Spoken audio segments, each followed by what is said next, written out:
Muchas de las preguntas son reformas al Código Orgánico Integral Penal, pero hay otros temas como el apoyo complementario de Fuerzas Armadas, la extradición, la creación de judicaturas especializadas. Entendemos hay términos que estaban contemplados en los anexos. ¿Esto de aquí cuánto va a tardar para su aplicación, doctor? Bienvenido, buenos días. Carlos, un cordial saludo para usted y para toda la ciudadanía que nos escucha a través de Radio América. Es importante tomar en cuenta que la consulta popular tiene varias aristas que deben ser cumplidas por varios poderes del Estado, como es el caso del presidente de la Asamblea Nacional y Consejo de la Judicatura. Hay algunas preguntas que son de cumplimiento inmediato, como por ejemplo el tema de control armas como tercer anillo de seguridad en las cárceles, el tema de las Fuerzas Armadas que tengan presencia en las zonas calientes donde está el crimen organizado, los narcotraficantes, pero hay otras que en cambio requieren de otro tipo de procedimientos. Entonces, usted tiene, por ejemplo, las preguntas de plebiscito, en el cual le dicen, usted quiere que se aumenten las penas, usted quiere que los delincuentes cumplan la totalidad de la pena en las cárceles, que se reforme la ley de extinción de dominio para que sea un procedimiento más expedito. Eso requiere de un proyecto de ley que debe ser presentado por el Ejecutivo. Pero para presentar ese proyecto de ley debe ocurrir una condición, y la condición es que los resultados de la consulta popular ya sean publicados por parte del CNE. Entonces, a partir de la publicación de los resultados en registro oficial, usted cuente 5 días para que el presidente pueda presentar este proyecto de ley. Y una vez que se presenten los proyectos de ley, la Asamblea Nacional tiene 60 días para aprobar. Entonces ahí estamos hablando de 2 meses. Luego tiene un mes el Ejecutivo para pronunciarse en el veto presidencial, y estamos hablando de 3 meses. Y luego ese veto presidencial vuelve a la Asamblea Nacional, estamos hablando de 4 meses. En términos sencillos, en 4 meses, lo que tiene que ver con reforma al COI y ley de extinción de dominio podría estar en vigencia. Ahora, hay otras preguntas que requieren otro tipo de procedimiento, como por ejemplo la creación de los jueces especializados en materia constitucional. En la propia consulta se dice que debe haber un interín de 1 año para su implementación, porque el Consejo de la Judicatura, primero que tiene que crear las judicaturas, y segundo que tiene que llevar a cabo un concurso de méritos y oposición para que justamente los ciudadanos, los jueces que deseen participar para ocupar sus cargos puedan hacer. Y finalmente en lo que tiene que ver con la extradición, porque aquí también ha existido confusión y un falso populismo penal, porque algunos dicen, se aprobó esta pregunta y mañana ya llevamos a X y Z a que sea juzgado en Estados Unidos. Y la cuestión no es tan así. La gente ha puesto como ejemplo a Colón Pico, pero si Colón Pico está siendo procesado por tráfico de armas aquí, dijeron que era un cabecilla de un GDO y por tráfico de armas nomás los están procesando. ¿Cómo lo van a extraditar? Es que ese es el problema, que aquí lastimosamente no se sabe ni siquiera cómo funciona un proceso de extradición. Para que usted tenga un procedimiento de extradición, primero que tiene que tener un acuerdo entre el Ecuador y el país requirente. Si no hay eso, ni siquiera se puede pedir la extradición. Segundo, tiene que existir un procedimiento en el cual el Estado pide al Ecuador a través de Cancillería, y Cancillería remite ese requerimiento al presidente de la Corte Nacional de Justicia para que en sentencia le diga si el señor es o no extraditable. Y no solo con eso se cumple la extradición, tiene que cumplir con algunos requisitos. Por ejemplo, que el mismo delito esté tipificado en ese país y en Ecuador, que la pena sea más benigna o igual en ese país o en Ecuador, que en ese país no haya pena de muerte, entre otros tantos aspectos. Así que no es tan sencillo como se lo pinta. Y por ejemplo, Jorge Glass, doctor, ¿podría ser o puede tener el perfil de extraditable él? A ver, aquí también creo que hay una confusión porque piensan que como ya se va a extraditar, mañana podemos meter en un contenedor a todos los delincuentes y enviarlos a Estados Unidos. No funciona así. Aquí lo que debe pasar es 2 situaciones. La primera, que ese personaje haya cometido un delito en Estados Unidos o en cualquier otro estado, y con eso usted lo puede extraditar. O en su defecto, que el delincuente haya cometido un delito aquí en Ecuador, pero los efectos de ese delito se pueden dar en Estados Unidos o en otro país. Vamos con ejemplos. Si usted comete, por ejemplo, un asesinato en Estados Unidos y viene acá en el Ecuador para esconderse, usted tranquilamente puede ser extraditable, porque los efectos del delito son justamente allá. Pero si usted comete el mismo delito de asesinato aquí en Ecuador, ¿puede ser extraditado? No puede ser extraditado, porque no tiene ningún efecto allá en Estados Unidos. Pero si estamos hablando de un delito que se comete aquí y tiene efectos en Estados Unidos, ahí sí lo puede hacer. ¿Y cuál es el ejemplo? El ejemplo más sencillo es el tema de narcotráfico. Usted produce aquí narcóticos, sustancias catalogadas sujetas a fiscalización y después les trafica para que vayan a Estados Unidos. Ahí estamos ya hablando de un delito transnacional que sí puede ser objeto de una extradición en los términos ¿Solamente son delitos transnacionales o puede o debe cometerse el delito en ambos países? Por ejemplo, en el caso Glass, ha sido mencionado en el juicio por lavado de activos en contra de Carlos Polit por haber recibido supuestamente junto al tío 18 millones de dólares. Acá ya tiene el dos sentencias por asociación ilícita y nos parece que la otra es por cohecho o por el caso Sobornos 2012-2016. ¿Tiene el perfil o no? Si es que se le inicia un proceso allá en Estados Unidos. A ver, tendríamos que ver si es que en efecto el señor Glass, uno, cometió el delito en Estados Unidos, ¿ya?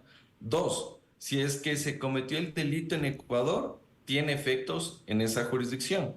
Porque aquí el señor Polit fue sancionado, pero no es por el cohecho, la concusión que se realizó a través de la Contraloría. Si es que se lo sanciona en Estados Unidos, es por el tema de lavado de activos. Y en el proceso de lavado de activos dicen, bueno, yo recibí tanta plata del uno, tanta plata del otro, y yo lo que hice fue venir acá y hacer una lavandería, ¿ya? Pero que se lo haya mencionado a X, Y, Z no significa que X, Y, Z haya participado en el tema de lavado de activos. Oiga, hablando de las reformas al Código Orgánico Integral Penal, se ha utilizado mucho eso del populismo penal en las últimas semanas, ¿no? Tomando en cuenta que la Asamblea ya tenía un proyecto de reformas con temas parecidos. También en el tema de la extinción de dominio, ya la Asamblea hace poco aprobó reformas a la ley de extinción de dominio. ¿La Asamblea Nacional puede adelantar el trabajo tomando en cuenta conversaciones, tal vez diligencias con el Ejecutivo para ya tener listos los proyectos de ley? Eso sí puede darse hasta que se proclamen resultados, doctor. No lo veo tan recomendable, aunque puede ser probable, pues se puede dar porque, a ver, tenemos varios proyectos de ley que ya estaban para votación. Entonces, de hecho, el bloque ADN solicitó que se suspenda el debate, Cronfle lo hizo, no daban quórum, etcétera, etcétera, porque con eso se caía la consulta popular, porque el momento que tú reformabas todo lo que estás pidiendo en consulta popular ya resulta ineficaz. Ahora, lo que considero que debería pasar, y cumpliendo el dictamen de la Corte Constitucional, es que se presente proyecto de ley por cada una de las preguntas y eso sea debatido en la Asamblea Nacional. ¿Que se puede tener listos los proyectos de ley? Pues sí, podría ser que ya lo tengan listo. De hecho, el gobierno nacional dice que ya tiene el articulado prácticamente ya está impreso, pero también tenemos que cumplir con procedimientos, como es el primer debate y segundo debate, en donde se pueden hacer modificaciones a estos artículos. Y ojo con eso, la Asamblea Nacional no puede incluir temas que vayan más allá de la consulta popular, que puede mejorar el texto, que puede afinar, que puede quitar una palabra, una frase, un párrafo, sí, puede hacerlo, pero irse en contra del espíritu del ciudadano manifestado en esa consulta popular, no podría ser. Es decir, ¿podría agregar delitos en el caso de endurecimiento de penas en ciertos delitos o no? No lo podría hacer. Tiene que limitarse a los delitos que establece la consulta Y popular. en el caso de las reformas a la ley de extinción de dominio, si ya aprobó la Asamblea algo por el estilo, ¿qué reformas va a hacer? Es que el problema de la ley de extinción de dominio que dice, ¿usted está de acuerdo que el proceso de ley de extinción de dominio sea más ágil, más expedito? Sí, envíe el proyecto de ley. En la ley de extinción de dominio usted tiene varias fases, ¿no? Dentro de esas fases dice una, por ejemplo, que la Fiscalía General del Estado se tomará 15 días en hacer esto, el juez un mes. ¿Cuál es la reforma? Para bajarle de 15 días a 5 días y del mes bajarle a 15 días. Esa es la reforma. Entonces, a la final del día, estamos a la expectativa de lo que diga el texto del Ejecutivo. Pero en términos reales eso no puede concretarse, ¿no? Porque incluso la fiscal general del Estado fue crítica a esas reformas a la ley de extinción de dominio, porque ella decía que para extinguir un bien no se pueden hacer en corto tiempo investigaciones patrimoniales. Así es, así es. Y creo que esa es una debilidad que se tiene en este momento. Vea, a mí en realidad la ley de extinción de dominio no me gusta mucho. No me gusta mucho porque es un proceso para penal. O sea, tienes el proceso penal por un lado y tienes un proceso cuasi civil por el otro, extinguiendo el dominio, viendo la naturaleza sobre los bienes de determinado sujeto. A mí me gusta más bien, me hubiera gustado más bien que se fortalezcan las medidas cautelares penales, como la incautación, y también ya como sanción anticipada que se puede dar el comiso penal. Eso me hubiera gustado a mí. Pero bueno, ahora nos toca ajustarnos a lo que hay. Oiga, ya nos embarcamos en estos temas de la consulta popular y el referéndum. ¿Usted considera que va a servir de algo en la lucha contra la inseguridad a propósito de que esto ha sido planteado por el gobierno? En absoluto. Y yo fui uno de los críticos de esta consulta popular en lo que tiene que ver con plebiscito. Pero en cambio era uno de los que apoyaba en cambio las preguntas de referéndum, de lo que tenía que ver con extradición, justicia constitucional especializada, arbitraje internacional, trabajo por horas, complementariedad de Fuerzas Armadas con Policía Nacional. Eso me parecía preguntas sustantivas, que algo de condumio tenía. Pero en cambio estas de plebiscito tienen sus defectos, porque tranquilamente lo podrías tramitar con una reforma en la Asamblea Nacional. Y evidentemente no es que con esto vas a solucionar los problemas de inseguridad en el país. ¿Qué consigues tú elevando las penas? Que el delincuente tenga más miedo porque va a pasar 2 o 3 años más en la cárcel, cuando el delincuente lo que le interesa es cooptar al juez y al fiscal para que lo dejen libre. Entonces, elevar las penas no es la solución. Por otro lado, mire, la consulta popular es tan amplia, tan abierta en este sentido que dice, bueno, la Asamblea Nacional que aumente las penas en estos delitos.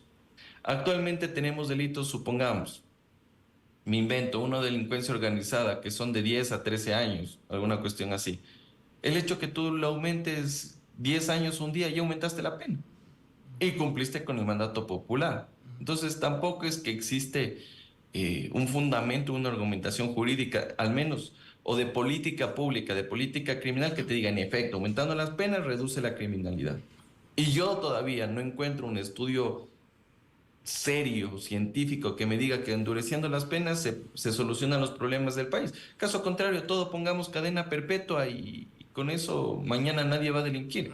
Oiga, tomando en cuenta estas nuevas reformas del Código Orgánico Integral Penal, son una más, ¿no?, del montón que ha habido en los últimos años. Ya con esto que tiene que realizar la Asamblea, esa labor, ¿no? ¿Hacen falta leyes para que se luche contra la inseguridad ciudadana o ya existe suficiente normativa a su criterio, doctor?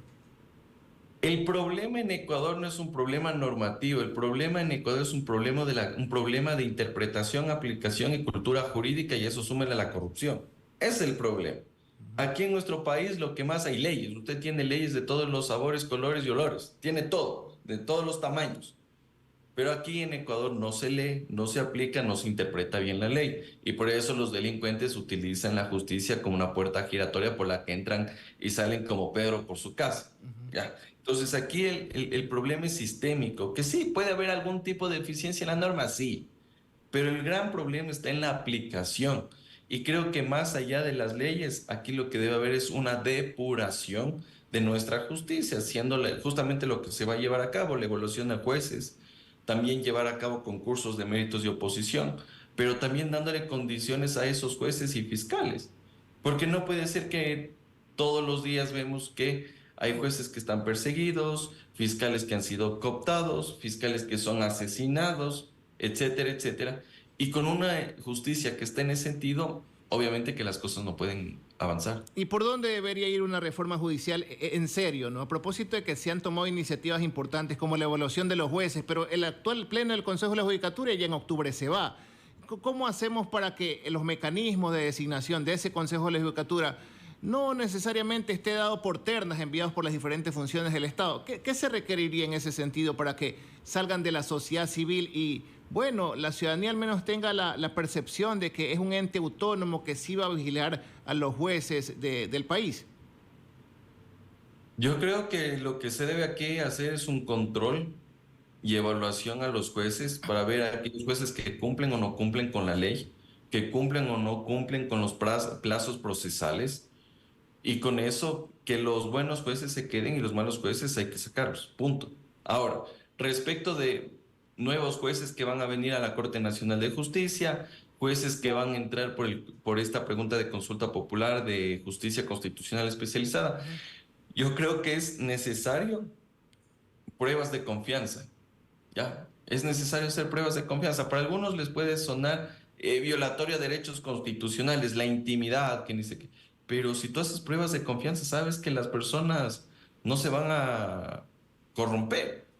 Y eso pasa en la mayoría de países del mundo. Cuando tú vas a ingresar a la policía, vas a ingresar a las Fuerzas Armadas, vas a ingresar a la fiscalía, a la justicia, te hacen pruebas de confianza. Entonces, un amigo, un colega me comentaba que, por ejemplo, en Estados Unidos, lo que se hace es una prueba de confianza ocular, que te ponen preguntas en una computadora y hay una cámara que te mide la retina y que en función de cómo eso se va dilatando, se va expandiendo, saben si es que estás mintiendo o no. Pero para algunos van a decir que en efecto eso puede ser violatorio, que es discrecional, que la máquina estaba mal calibrada y que ellos son impolutos, que son honestos y que por qué se les niega el derecho a ser jueces. Entonces también se va a dar ese tipo de situaciones, ¿no? Doctor, gracias por su tiempo esta mañana aquí en Buenos Días América. A usted, Carlos, un abrazo. El